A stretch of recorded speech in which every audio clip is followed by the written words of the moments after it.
నమస్తే welcome to Sri paper news. ముందుగా headlines. విజయవాడలో ఫిక్కీ ఆధ్వర్యంలో జాతీయ కార్యనిర్వాహక సమావేశంలో పాల్గొన్న ముఖ్యమంత్రి నారా చంద్రబాబు నాయుడు హైదరాబాద్ మాదిరిగానే అమరావతి అభివృద్ధి చేస్తానని వెల్లడి. మచిలీపట్నంలో పర్యటించిన మంత్రి నారా లోకేష్ తల్లికి వందనం అమలు చేసేందుకు లోకేష్ కు ధన్యవాదాలు తెలిపిన తల్లులు. పిల్లలను చదివించేందుకు ఏ తల్లి ఇబ్బంది పడకూడదని తల్లికి వందనం అమలు చేస్తామన్న లోకేష్. దేశంలో అత్యవసర పరిస్థితి విధించి 50 ఏళ్లు పూర్తయిన సందర్భంగా ర్యాలీ నిర్వహించిన జిల్లా యంత్రాంగం. విశిష్ట రాజ్యాంగంతో విశ్వగురువుగా అఖండ భారత్ ఉందన్న కలెక్టర్ లక్ష్మీ షా. దేశ పురోగతిలో ఐటీ కీలక పాత్ర పోషిస్తుందని ముఖ్యమంత్రి నారా చంద్రబాబు నాయుడు తెలిపారు. టెక్నాలజీని ముందుకు తీసుకెళ్లడంలో ఇది ఎంతగానో ఉపయోగపడుతుందన్నారు. రానున్న రోజుల్లో సాంకేతిక పరిజ్ఞానంతో వివిధ రకాల డ్రోన్స్ అభివృద్ధితో మానవాళికి అనేక రకాలైన సేవలు అందుబాటులోకి వస్తాయని చెప్పారు. సాంకేతికత జీవితంలో ఒక భాగంగా మారుతుందని వ్యాఖ్యానించారు. విజయవాడలో నిర్వహించిన ఫిక్కీ జాతీయ కార్యవర్గ సమావేశంలో సీఎం చంద్రబాబు నాయుడు పాల్గొన్నారు. ఈ సందర్భంగా ఆయన మాట్లాడుతూ టెక్నాలజీతో మనం డ్రైవింగ్ చేసే విధానాన్ని సైతం కనిపెట్టగలమని పేర్కొన్నారు. డ్రోన్స్ తో రాత్రి సమయంలో పోలీసులు పెట్రోలింగ్ చేస్తున్నట్లుగా తెలిపారు. ఆర్టిఫిషియల్ ఇంటెలిజెన్స్ నాలెడ్జ్ తో ఎన్నో అద్భుతాలు సృష్టిస్తున్నామని వెల్లడించారు. మోడీ వికసిత్ భారత్ లక్ష్యానికి అనుగుణంగా స్వర్ణాంధ్రప్రదేశ్ విజన్ లక్ష్యం నిర్దేశించుకున్నట్లుగా చెప్పారు. ఆధునిక సాంకేతిక చిరునామాగా రాజధాని అమరావతి నిర్మిస్తున్నామని చంద్రబాబు నాయుడు పేర్కొన్నారు.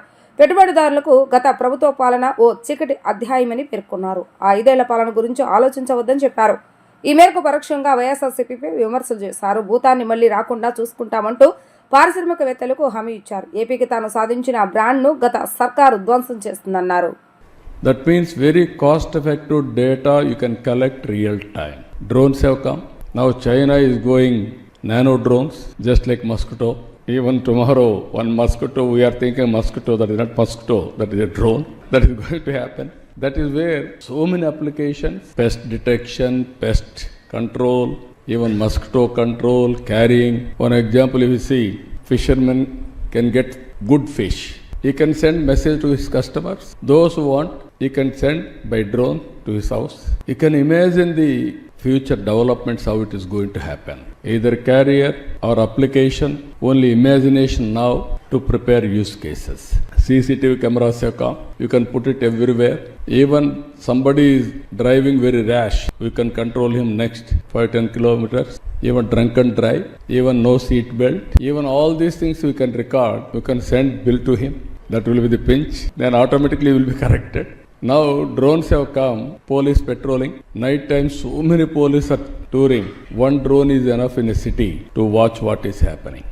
All these things again it is going to link with a central computer. Tomorrow IoTs. Nowadays IoTs are becoming very common. And also wearables are coming for health. Everybody is eating by seeing glucose. Everybody is sleeping by seeing your sleep rate, even half an hour extra like that. Even tomorrow hospital expenditure will be reduced. Now all hospitals have become 5-star hotels. If you see treatment cost versus to hospital stay cost, it has become a big 5-star hotel. Tomorrow why should you go to hospital? If you are sick you can go. That too curative you have to go. Not real-time monitoring also. We are working in a big way with Bill Gates. He is willing to work with me because of my past experience. Long back, 30 years back, I wanted to meet him desperately. He refused to meet me because I don't have any work with politicians. Then I insisted, I am having some work with you. I want to meet you. Then finally he gave me 10 minutes. I spent with him 40 minutes. Then I explained everything. The strength of India. At that time I used to say with passionate.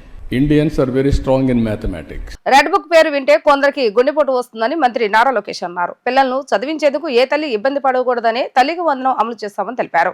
తనకు ధన్యవాదాలు తెలిపిన తల్లులందరికీ రుణపడి ఉంటానని అన్నారు. కృష్ణా జిల్లా మచిలీపట్నంలో పర్యటిస్తున్న లోకేష్ కు తల్లికి వందనం అమలు చేసేందుకు తల్లులు ధన్యవాదాలు తెలిపారు. ఈ సందర్భంగా లోకేష్ మాట్లాడుతూ గతంలో మహిళలు ఎలా కించపరిచేలా మాట్లాడారో చూస్తామని, లోకేష్ తమ ప్రభుత్వంలో మహిళలకు గౌరవం పెరిగేలా చర్యలు చేపడుతున్నట్లుగా చెప్పారు. రెడ్ బుక్ అనే పేరు చెప్తే చాలు వైసీపీ నేతలకు గుండెల్లో దడ మొదలవుతుందని ఎద్దేవా చేశారు. ప్రస్తుత కూటమి ప్రభుత్వంలో మహిళలకు తగిన గౌరవం లభిస్తుందని అన్నారు. సమాజంలో మార్పు రావాల్సిన అవసరం ఉందని, ముఖ్యంగా మహిళలతో మాట్లాడే తీరులో మార్పు రావాలని తెలిపారు. ఈ మార్పు కేవలం చట్టాలు చేయడం ద్వారానో, డబ్బులు పంచడం ద్వారానో సాధ్యం కాదని అభిప్రాయపడ్డారు. త్వరలోనే పాఠశాలలో తల్లిదండ్రులు ఉపాధ్యాయులతో సమావేశాలు, పేరెంట్ టీచర్స్ మీటింగ్స్ నిర్వహిస్తామని ఆయన వెల్లడించారు. తన సతీమణి బ్రాహ్మణి సహకారం లేకపోతే తాను ఏ కార్యక్రమాన్ని విజయవంతంగా నిర్వహించలేనని లోకేష్ అన్నారు. అలాగే తన తల్లి భువనేశ్వరి ఎంతో త్యాగం చేయడం వల్లే తండ్రి చంద్రబాబు నాయుడు రాష్ట్రానికి సేవ చేయగలుగుతున్నారని పేర్కొన్నారు. మహిళల గౌరవాన్ని పెంచేలా తమ ప్రభుత్వం అన్ని రకాల చర్యలు తీసుకుంటుందని ఆయన ఈ సందర్భంగా స్పష్టం చేశారు. జూలై 5వ తారీఖు నాడు పేరెంట్ టీచర్ మీటింగ్ పెడుతున్నాం తల్లి విద్యాశాఖ నుంచి. అంటే తల్లిదండ్రులు, పిల్లలు, ఉపాధ్యాయులు కలిసి మాట్లాడుకుని మన పిల్లల భవిష్యత్తు ఎలా ఉండాలి, ఎలా చదవాలన్న దానిపైన ఒక పెద్ద ఎత్తున రాష్ట్ర వ్యాప్తంగా సమావేశం ఏర్పాటు చేస్తున్నాం. ఆ సమావేశాల్లో కూడా చాలా స్పష్టంగా తల్లిని గౌరవించాలా, మీ దగ్గర నుంచి ఆశీర్వాదం తీసుకోవాలనేదే మా విధానం. సో మహిళల్ని, తల్లిని అన్నిసలు గౌరవించాలనేది మన ప్రభుత్వం నిర్ణయం తీసుకుంది. ఆ విధానాన్ని కేవలం మాటల్లో కాదు, డబ్బులు ఇస్తున్నాం. తల్లి సమాజంలో మార్పు రావాలి.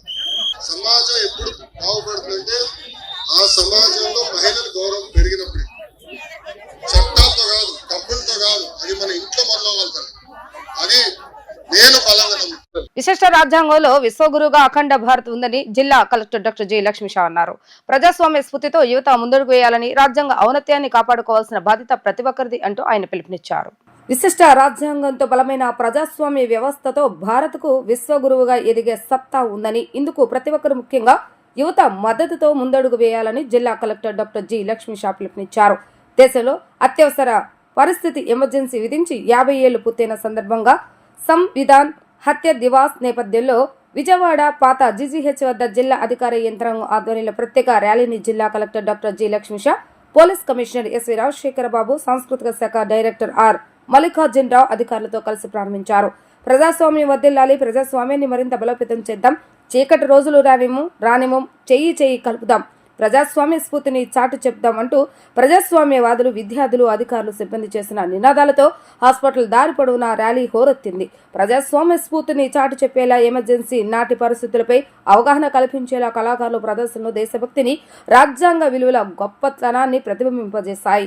ఈ సందర్భంగా కలెక్టర్ లక్ష్మీ షా మాట్లాడుతూ భారత రాజ్యాంగ నిర్మాతలు బలమైన అత్యున్నత రాజ్యాంగాన్ని మనకు గొప్ప బహుమతిని ఇచ్చారని, రాజ్యాంగ ఔన్నత్యంపై ముఖ్యంగా యువతలో అవగాహన పెంపొందించేందుకు రాజ్యాంగ ప్రజాస్వామ్య విలువలను కాపాడుకోవాల్సిన బాధ్యత ప్రతి ఒక్కరిపై ఉందన్న విషయాన్ని తెలియజేసేందుకు సంవిధాన్ హత్య దివాస్ ప్రజాస్వామ్య యాత్రను నిర్వహించినట్లుగా తెలిపారు.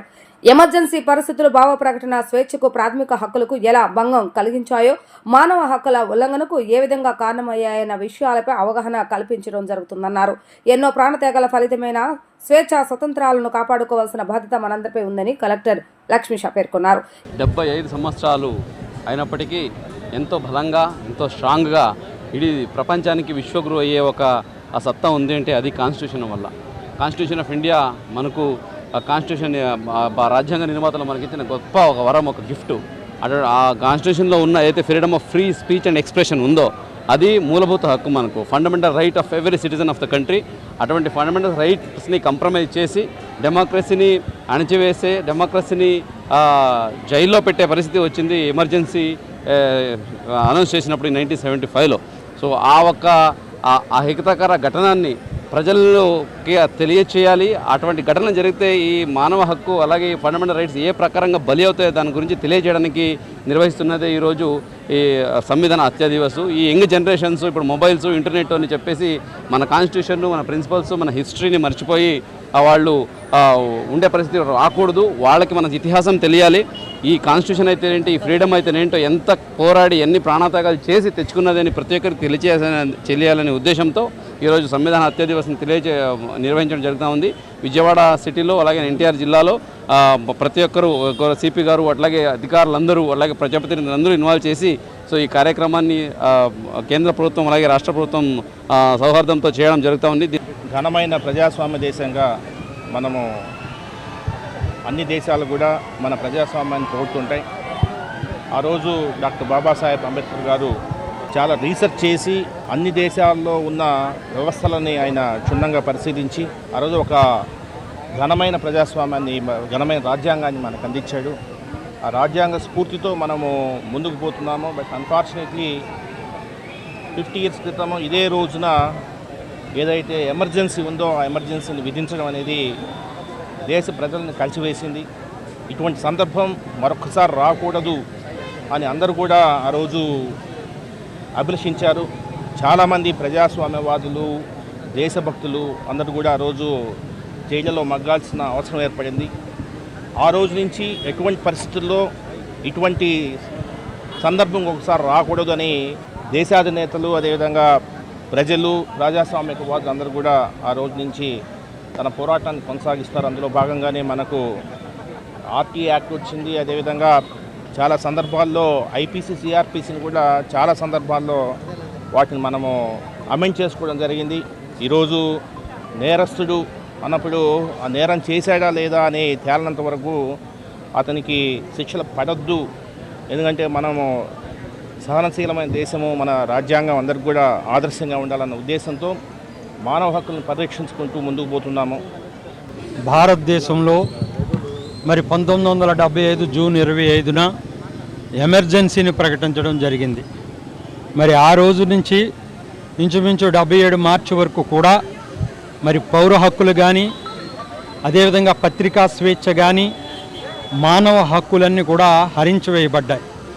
దానిలో భాగంగా ఈ రోజున మరి భారత ప్రభుత్వం సంవిధాన్ అంటే రాజ్యాంగము హత్యా దివాస్గా ప్రకటించడం జరిగింది.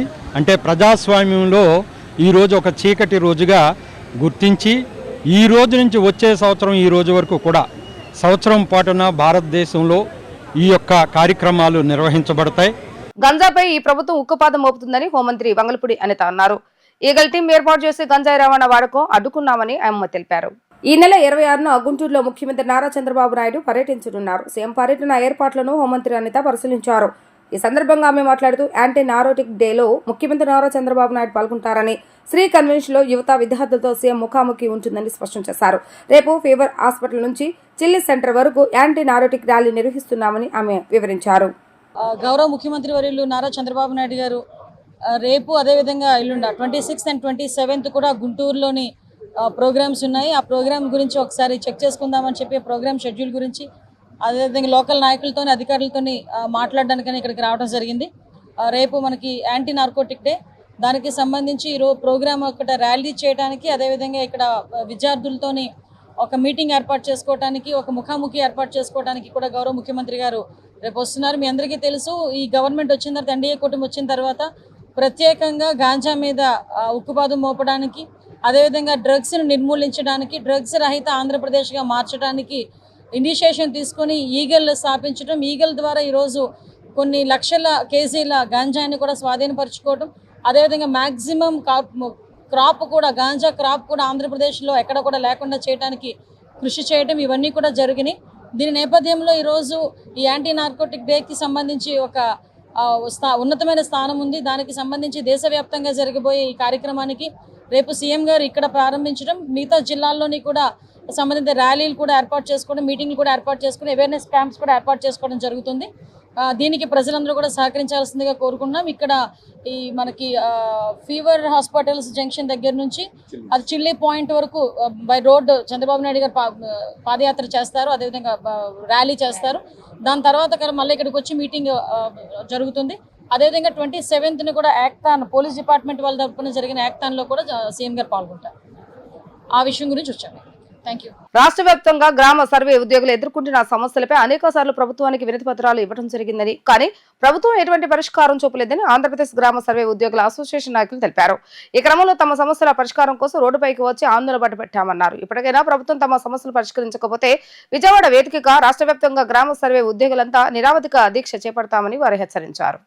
తమ సమస్యల పరిష్కారం కోరుతూ గ్రామ సర్వే ఉద్యోగులు విజయవాడ ధర్నా చౌక్ లో ధర్నా నిర్వహించారు. ఈ ధర్నాలో పాల్గొన్న అసోసియేషన్ రాష్ట్ర అధ్యక్షులు మధుబాబు మాట్లాడుతూ ప్రభుత్వం గ్రామ సర్వే ఉద్యోగుల సమస్యల పట్ల ఉదాసీనంగా వ్యవహరిస్తుందని అన్నారు.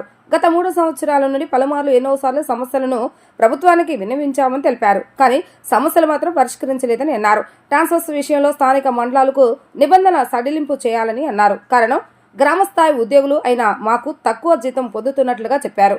హేతుబద్రీకరణ ప్రక్రియ చేసి ముందు ప్రమోషన్ ప్రక్రియపై పూర్తి వివరాలు తెలియచేయాలి. ఎవరికి ఏ విధంగా ప్రమోషన్ ఇస్తారు, మా బేసిక్ పే స్కేల్ ఎలా ఇస్తారు, తదుపరి పదోన్నతులు ఎలా కల్పిస్తారు అని ప్రశ్నించారు. ఇప్పటికైనా ప్రభుత్వం సానుకూలంగా తమ సమస్యలు పరిష్కరించకపోతే ఆందోళన తీవ్రతరం చేస్తామని వారు హెచ్చరించారు. 22 మందిని సర్ప్లస్గా చూపించున్నారు. రీసర్వే చేస్తున్న టైంలో కూడా ఇలాగ సర్ప్లస్ చూపించి దానికి చూపించడంలో పెద్ద సమస్య లేదు, కానీ రేషనలైజ్ జరిగిన సర్ప్లస్ వారికి ఏం చేస్తారు, ఏ ప్రాతిపదికన మీరు వేరే డిపార్ట్మెంట్లో మెచ్ చేస్తారు, వాళ్ళ పే స్కేల్ ఏంటి అని ఒక క్లారిటీ ఇవ్వట్లేదు. ఇన్ని రోజుల నుంచి మేము గత నెల రోజుల నుంచి అన్ని డిపార్ట్మెంట్లకి వెళ్ళడం జరిగింది. జిఎస్డబ్ల్యూఎస్ డైరెక్టర్ గారికి, కమిషనర్ గారికి, మా డిపార్ట్మెంట్ వారికి కూడా వెళ్ళి అడగడం జరుగుతుంది. సార్ ఏం చేస్తారంటే మేము చేస్తాం, మీరు చేయండి అని చెప్తున్నారు, కానీ వాళ్ళు చేస్తున్న పని వాళ్ళు చేస్తారు. ఈ పక్క నుంచి జీవోస్ వస్తున్నాయి, మరి ట్రాన్స్ఫర్ ప్రక్రియ అనేది మొదలు పెడుతున్నారు. మేము గవర్నమెంట్ కోరుతుంది ఏమంటే జీవో నెంబర్ 5 ఏదైతే ఉందో దాన్ని తక్షణమే రద్దు చేసి మాకు రేషనలైజ్ ప్రక్రియ ఎలా చేస్తారనేది అన్ని సంఘాలతో మీటింగ్ పెట్టుకొని నిర్ణయించి తర్వాత మా డిమాండ్స్ ఏంటో వారు వినిన తర్వాత చేయాలి. ఇంకొకటి మేము అడుగుతుంది ఏంటంటే మీరు చేసిన దాంట్లో కూడా ఇంతమంది భవిష్యత్తు ఉంది, రేషనలైజ్ ప్రక్రియలో ఇంతమంది భవిష్యత్తును కూడా మీరు పణంగా పెట్టి మేము చేస్తాం మీరు చేయండి అని చెప్తున్నారు, కానీ దీనికి ఒక క్లారిటీ ఇవ్వట్లేదు. అదేవిధంగా పక్క మండలాల బదిలీ అన్ని చేయాలని కోరుతున్నారు. సార్ మేమందరూ లోవర్ క్యాడర్ ఎంప్లాయీస్, గ్రామ సచివాలయ ఎంప్లాయీస్ అందరూ చాలా తక్కువ స్థాయి ఎంప్లాయీస్. మమ్మల్ని కూడా పక్క మండలాలు చేసే ముందు దయచేసి ప్రక్షాళన అనేది పై స్థాయి నుంచి కింద స్థాయికి చేయమని కోరుతున్నాం గవర్నమెంట్ వారికి. ప్రక్షాళన ఎప్పుడు మండల స్థాయి అధికారులు ఎవరు ఉండకూడదంటే మా మండలంలో ఎవరైతే ఉన్నారో వాళ్ళందరూ కూడా తీసి లాస్ట్కి సచివాలయ ఎంప్లాయీస్ వరకు రావాలని మనస్ఫూర్తిగా కోరుకుంటున్నాం. ఇంకో విషయం ఏమవుతుందంటే ఎవరికి కూడా బేసిక్ పేస్ అనేది ఎప్పుడు కూడా నిర్ధారించలేదు. మేము డ్యూటీలో జాయిన్ అయ్యి 6 సంవత్సరాలు అవుతుంది, ఓ బేసిక్ పే కానీ ఓ పే స్కేల్ క్లారిటీ లేదు. అసలు ఏ గ్రేడ్ ఎవరికి వెళ్తారు, ఎంతమంది వెళ్తారు అనేది ఒక క్లారిటీ ఇవ్వడం లేదు. మీరు ఏమంటున్నారంటే మీరు ఆ సర్వే చేయండి, ఈ సర్వే చేయండి, మీకు నెంబర్ ఆఫ్ సర్వే చేయండి అంటున్నారు. దాని మీద దృష్టి పెడుతున్నారు, కానీ మా భవిష్యత్తు ముందుకెళ్ళడానికి ఎవరు కూడా దృష్టి పెట్టట్లేదు. మేము విసిగిపోయి ఉన్నాము. ఈ 6 సంవత్సరాలు చాలా కష్టపడి ఉన్నాము. ఏ గవర్నమెంట్ ఏ సర్వే ఇచ్చినా రాత్రనక పగలనక యోగాంధ్ర డ్యూటీ నుంచి ప్రతి సర్వే కూడా కష్టపడి నిబద్ధత చేశాము. మా కోసం మా సమస్యల కోసం కూడా గవర్నమెంట్ ముందుకు రావాలని మనస్ఫూర్తిగా కోరుకుంటున్నాం. ఈ జీవో అయితే ఏదైతే ఉందో జీవో నెంబర్ 5 సవరించాలి. గ్రామ సచివాలయ ఎంప్లాయీస్ అందరితో కూడా ఒకసారి మీటింగ్ పెట్టుకొని వాళ్ళకి ఫుల్ క్లారిటీ ఇచ్చి రేషనలైజేషన్ అంటే ఏంటి ఇవన్నీ చేసి పక్క మండల బదిలీ కూడా తక్షణమే ఆఫ్ చేయాలి. ఆఫ్ చేసి తక్షణమే మాకు కావాల్సిన బేసిక్ నెసెసిటీస్ ఏవైతే ఉన్నాయో బేసిక్ పే కానీ ప్రమోషన్ ఛానల్ క్లారిటీ ఇచ్చిన తర్వాత ట్రాన్స్ఫర్ ప్రక్రియ మొదలు పెట్టాలి. గ్రామ సచివాలయ ఎంప్లాయీస్లో భాగమైన విలేజ్ సర్వీస్ యూనియన్ ఇక్కడ 3 రోజుల పాటు రిలే నిరాధ్యక్ష చేస్తుంది. దీనికి అన్ని జిల్లాల వారు అన్ని సంఘాల వారు సపోర్ట్ చేస్తున్నారు. శుక్రవారం నాడు వరకు మేము వేచి చూస్తాము. గవర్నమెంట్ సరైన నిర్ణయం ఇవ్వకపోతే దీన్ని మేము మరింత ఉధృతంగా ఆమరణ నిరాధ్యక్ష ఇక్కడే కూర్చుంటాం. గవర్నమెంట్ మా దగ్గరికి వచ్చి సొల్యూషన్ చెప్పే వరకు. అహంకారంతో అమెరికా దేశం ప్రపంచానిపై పెత్తనం చేయాలని చూస్తుందని వామపక్ష పార్టీలకు చెందిన నాయకులు అన్నారు. ఆర్థికంగా అప్పులు ఊగులో కూరుకుపోయిన అమెరికా దేశం ఆలయ వనరుల కోసం ఇరాన్ పై దాడులు చేస్తుందని అన్నారు.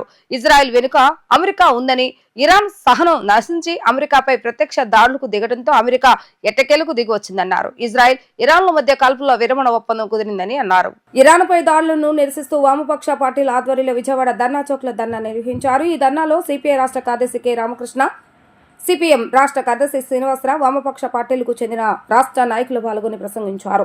ఇరాన్పై అమెరికా పరోక్షంగా చేస్తున్న దాడులు ప్రపంచ శాంతికి మంచిది కాదని అన్నారు. ఇరాన్పై దాడుల నేపథ్యంలో సహనం కోల్పోయిన ఇరాన్లో ప్రభుత్వం అమెరికా భూభాగాలపై దాడులు ప్రారంభించిందన్నారు. దీంతో అమెరికా దిగువచ్చి కాల్పుల విరమణ ఒప్పందాన్ని చేయించిందన్నారు. ఈ కాల్పుల విరమణ ఒప్పందం తాత్కాలికమైన ఇరాన్పై ఇప్పటికైనా దాడులను ఆపకపోతే ప్రజాస్వామ్య దేశాలని ఒకటిగా మారి అమెరికా వంటి సామ్రాజ్యవాద దేశాలకు బుద్ధి చెప్పాలని అన్నారు. ఇరాన్ పైన అమెరికా దాడిని నిరసిస్తూ పాలస్తీనా ప్రజలకు సంఘీభావంగా దేశవ్యాప్తంగా వామపక్ష పార్టీల ఆధ్వర్యంలో ఇవాళ నిరసన కార్యక్రమాలు చేపట్టడం జరిగింది. ఇవాళ ప్రపంచవ్యాప్తంగా అమెరికా అధ్యక్షుడు ట్రంప్ కనుసన్నల్లో ఒక ఏకధ్రువ ప్రపంచం నిర్మించడానికి ఒక దుర్మార్గమైన ప్రయత్నాలు జరుగుతూ ఉన్నాయి. ఎందుకంటే యుద్ధం పేరుతో పాలస్తీనా ప్రజలపైన ఇజ్రాయెల్ గత అనేక నెలలుగా దురాగతాలు చేస్తూ ఉంది. దాన్ని అరికట్టిన పాపాన పోలేదు. ప్రత్యక్షంగా పరోక్షంగా ఇజ్రాయెల్ యొక్క యుద్ధోన్మాదాన్ని ఈ అమెరికా ప్రభుత్వం, అమెరికా అధ్యక్షుడు ట్రంప్ గారు బలపరుస్తూ వస్తూ ఉన్నారు. ఇవాళ ఇరాన్ పైన ఇజ్రాయెల్ దాడి చేస్తే కూడా దానికి మద్దతు ఇచ్చాడు. స్వయంగా అమెరికా ప్రభుత్వమే ఇరాన్ పైన దాడి చేశారు. పైగా ఇప్పుడేమో వారే శాంతి మంత్రాన్ని జపిస్తూ ఉన్నారు. మా దౌత్యం వల్లనే ఇవాళ యుద్ధం ఆగిందని చెప్పుకుంటా ఉన్నారు. ఇవాళ ప్రపంచాన్ని శాసించే స్థాయిలో అమెరికా ఉండాలి. అమెరికా అధ్యక్షుడు ట్రంప్ ఏదనుకుంటే అది జరగాలనే పద్ధతుల్లో ఏదైతే వ్యవహారం నడుస్తూ ఉందో దాన్ని వ్యతిరేకిస్తూ ప్రపంచవ్యాప్తంగా ప్రజలందరూ కూడా రోడ్డెక్కాల్సిన అవసరం ఉంది. ప్రత్యేకించి భారతదేశంలో అధికారంలో ఉన్న నరేంద్ర మోడీ ప్రభుత్వం ఇవాళ అమెరికాకు ఊడిగం చేసే పద్ధతులు వ్యవహరిస్తూ ఉంది. అమెరికా చెప్పిందంతా కూడా మాట దానికి అండగా నిలబడతా ఉంది.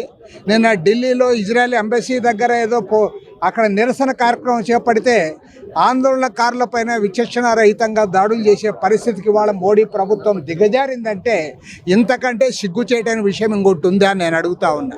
ఇప్పుడు జరిగిన కాల్పులు విరమణ ఒప్పందం స్ఫూర్తితో గాజాలో కూడా కాల్పులు విరమణ ఒప్పందం జరగాలని చెప్పి మేము వామపక్షాలందరం కూడా డిమాండ్ చేస్తున్నాం.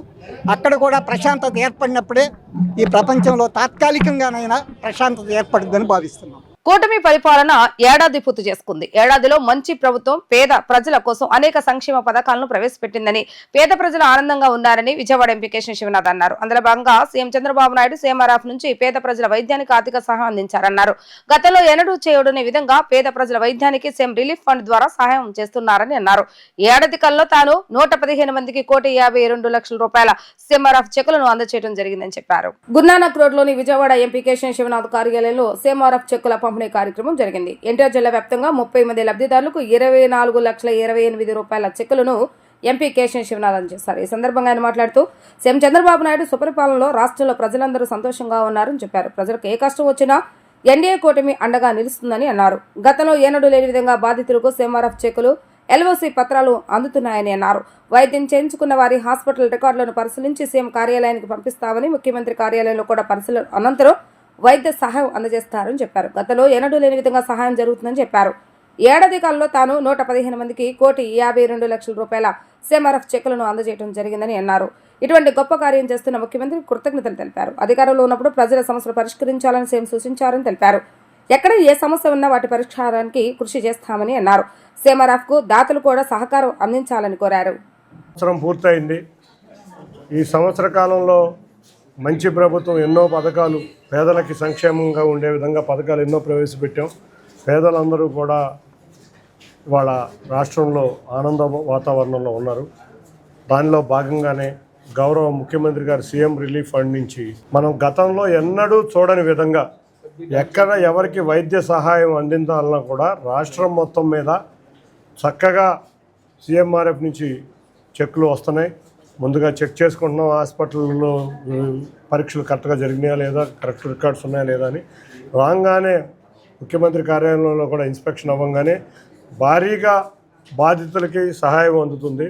ఇది గతంలో ఎన్నడూ లేని విధంగా జరుగుతుంది. నేను ఒక పార్లమెంట్ సభ్యుడిగా నేనే 115 మందికి ఇచ్చాను అంటే మా ఎమ్మెల్యేలు కానీ మొత్తం 175 మంది ఎమ్మెల్యేలు, 24 మంది పార్లమెంట్ సభ్యులు ఎంత ఇచ్చుంటారో మీరు అర్థం చేసుకోవాలి.